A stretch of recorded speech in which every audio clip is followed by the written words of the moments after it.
Hey up internet and welcome to On the Sofa Live. If you're new, do subscribe and hit the bell icon to stay in the loop. This is a story from The Canary by Squawkbox. Israel lobbies green WhatsApp anti-Semitism smear is itself anti-Semitic again.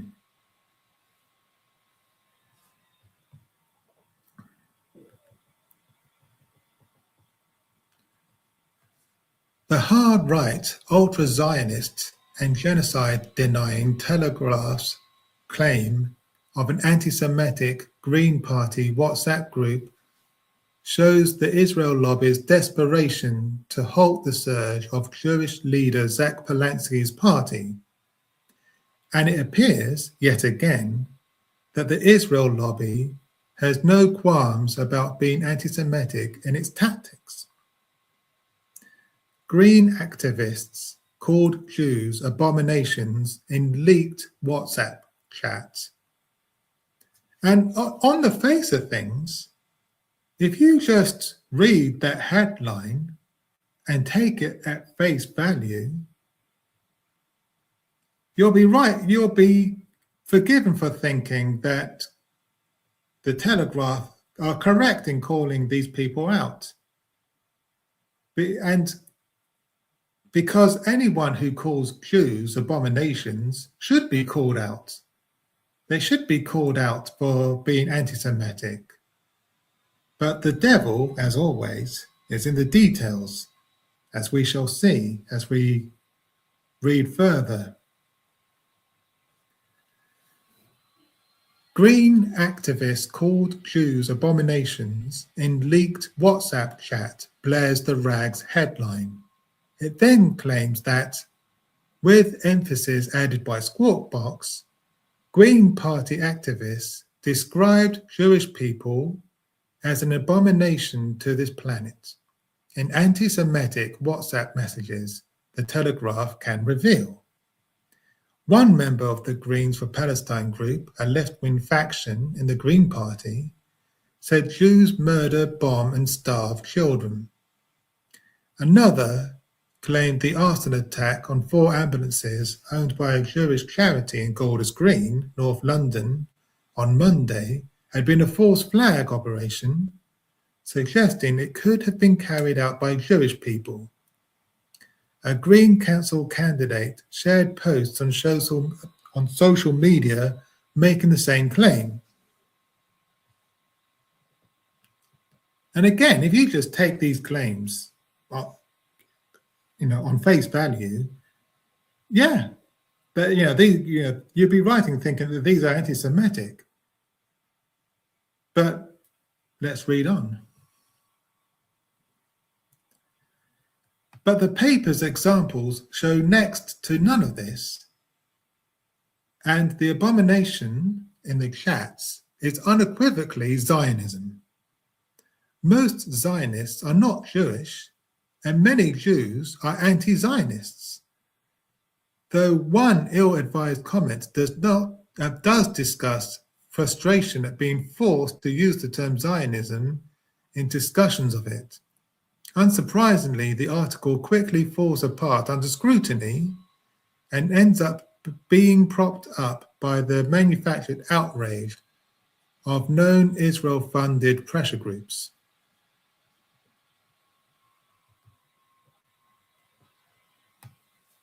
Israel lobby doesn't purposefully miss the point. First of all, even the Telegraph's own screenshots make absolutely clear that the topic of the discussion is Zionism, the racist political ideology that privileges Jewish colonizers over indigenous Palestinians. And I'll just read the highlighted parts.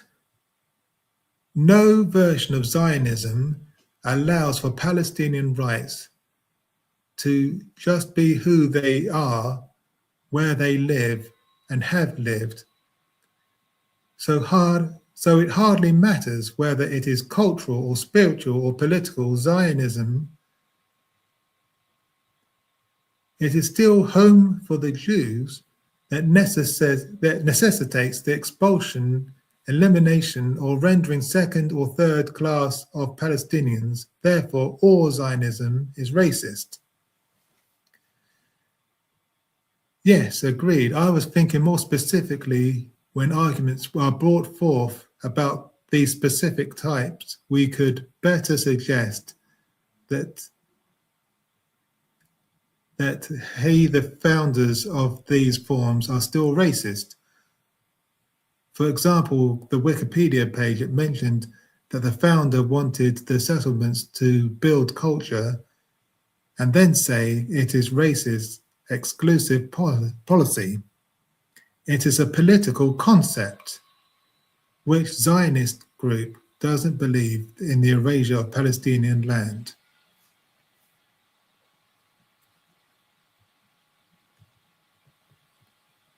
To suggest that any form of Zionism is acceptable would undermine the entire motion. Zionism, in and of itself, is racist.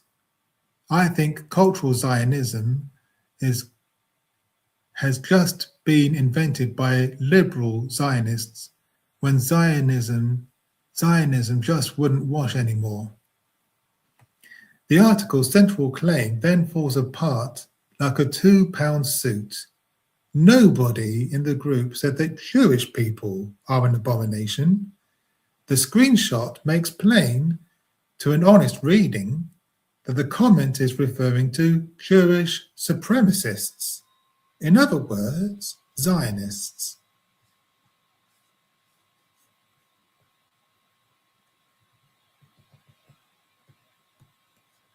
They were Jewish supremacists.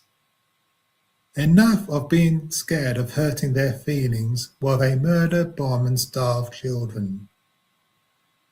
They are an abomination to this planet.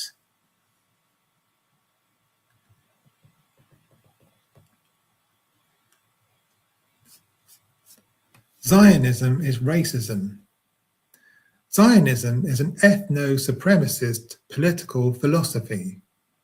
Even to its majority of non-Jewish advocates who make it central to their so-called Christian nationalism, Israel is a racist apartheid state perpetuating genocide in Gaza and trying to steal the lands of Lebanese, Syrian, and other people based on a presumption that they are religiously and ethnically entitled to it.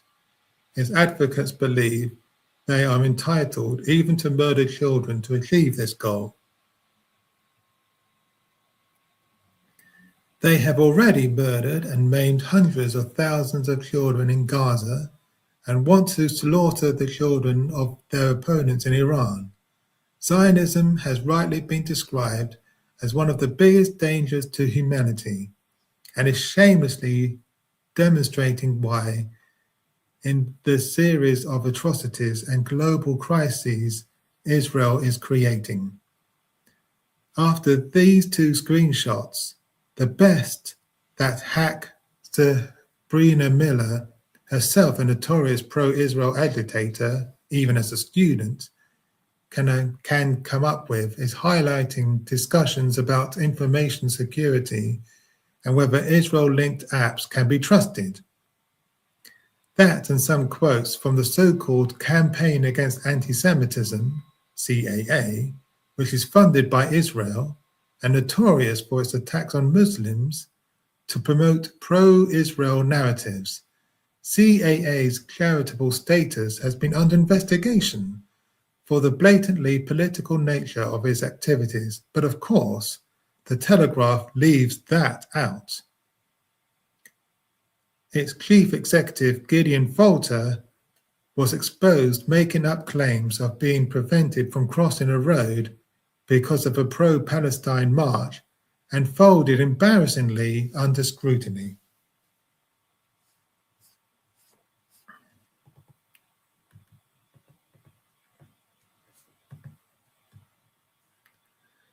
Israel lobby is anti-Semitic. And so often with the Israel lobby, the latest attack spills over into, anti-Semitism by deliberately and falsely conflating Jews with Zionism as if the two are inseparable. It breaches any reasonable definition of anti-Semitism, including the unreasonable one the Israel lobby pushes to protect Israel. It's very, very far from the first time, and certainly it won't be the last. So far, so predictable from the Israel lobby, which is so desperate to prevent the Greens standing up as expressly anti-Zionist, that it has apparently capped weeks of embarrassing attacks with a DDoS tech attack on the party's conference today, 28th of March 2026, to try to prevent a vote on it. This is the thing. Whenever people are accused of anti-Semitism, it's nearly always the case that it's not Jews that they were talking about, but Zionists. But these people like to conflate Judaism with Zionism. They conflate the two, which in itself is anti-Semitic. But they can't seem to see that. They can't seem to see the hypocrisy of their position.